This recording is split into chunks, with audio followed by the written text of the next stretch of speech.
नमस्कार, मी किरण. तुम्ही पाहताय star Marathi news. Star Marathi news मध्ये आपलं स्वागत. पाहुयात बातमी सविस्तरपणे. फुलंब्री तालुक्यातील बाबरा जिल्हा परिषद गटात निवडणुकीचे वारे जोराने वाहू लागले आहेत. भारतीय जनता पक्षाचे उमेदवार जितेंद्र जयस्वाल आणि बाबरा गणाचे उमेदवार संतोष काडेकर यांच्या प्रचारार्थ बाबरा गावात रॅलीला मतदारांनी प्रचंड प्रतिसाद दिला. या रॅलीच्या माध्यमातून जयस्वाल यांनी मतदारांशी थेट संवाद साधून गावागावातील स्थानिक प्रश्न जाणून घेतले. जितेंद्र जयस्वाल प्रचारादरम्यान मतदारांशी संवाद साधताना म्हणाले की मी या ठिकाणी केवळ राजकारण करायला आलो नाही. भाजपशी माझी नाळ जोडलेली आहे आणि समाजासाठी काहीतरी ठोस करण्याच्या भावनेतून मी या निवडणुकीला सामोरे जात आहे. कोणावरही वैयक्तिक टीका न करता त्यांनी केवळ विकासाच्या मुद्द्यावर भर दिला. यावेळी जयस्वाल यांनी सांगितले की त्यांच्यासोबत बाबरा गणातून संतोष काडेकर आणि खामगाव गणातून उषा सुनील तायडे यांच्यासारखे तरुण आणि तडफदार उमेदवार आहेत.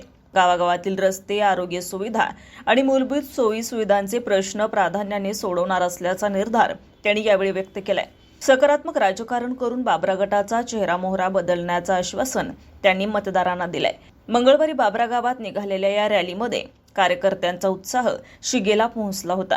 ठिकठिकाणी ग्रामस्थांनी उमेदवारांचं स्वागत केलंय. यावेळी भाजप कार्यकर्त्यांनीही जयस्वाल यांच्या कार्यावर विश्वास व्यक्त करत यावेळेस बाबरा गटात कमळ फुलणारच असा विश्वास व्यक्त केलाय.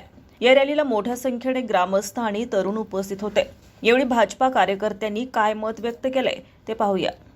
7 तारखेला होऊ घातलेल्या जिल्हा परिषद पंचायत समिती निवडणुकीमध्ये भारतीय जनता पार्टी फक्त बाबरा गटातच नव्हे तर पूर्ण जिल्हाभर मुसंडी मारून जिल्हा परिषदेची सत्ता आपल्या ताब्यात घेणार यात काही शंका असण्याचं विरोधकांना सुद्धा काही कारण नाही आणि त्यांचीसुद्धा मानसिक तयारी अशी झालेली.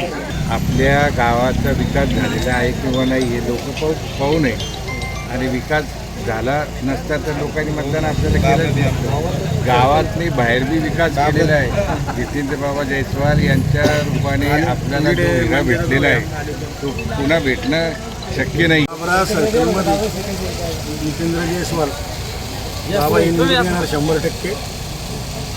कारण त्याचं असं आहे की बाबा ज्या ठिकाणी ज्यावेळेस बाबाला गोरगरिबाला कामं पडतात, दवाखाना असेल, एक सुखदुःखाच्या गोष्टी असतील, तिथं काही मौत झाली असेल, लग्नकार्य असेल, तिथं बाबा 24 घंटे हजर राहतात. आणि ज्यावेळेस तुम्ही बाबाला फोन करतात त्यावेळेस बाबा उपस्थित राहतात. लोकांच्या सुखदुःखामध्ये कामं येणारा माणूस आहे. लोकांच्या सुखदुःखामध्ये कामं येणारा माणूस आहे असं. आणि पुन्हा आम्ही विकासाचं काम बघतो.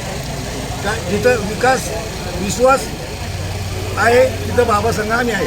सर्कलमध्ये विकास चांगला झालेला. सर्कलमध्ये बाबांना 5 वर्ष होते, आता मध्ये 4 वर्ष गेलेले. 5 वर्ष इतकं भरपूर कामं झालेले आणि अजून 7 कोटीची कामं बाबांना मंजूर करून आणलेले. त्याकरता फिरोज पठाण, स्टार मराठी न्यूज, छत्रपती संभाजीनगर. ताज्या आणि महत्त्वपूर्ण घडामोडी पाहण्यासाठी आजच आमच्या स्टार मराठी न्यूज चॅनेलला लाईक करा, सबस्क्राईब करा आणि बेल आयकॉन प्रेस करा आणि पाहत रहा स्टार मराठी न्यूज.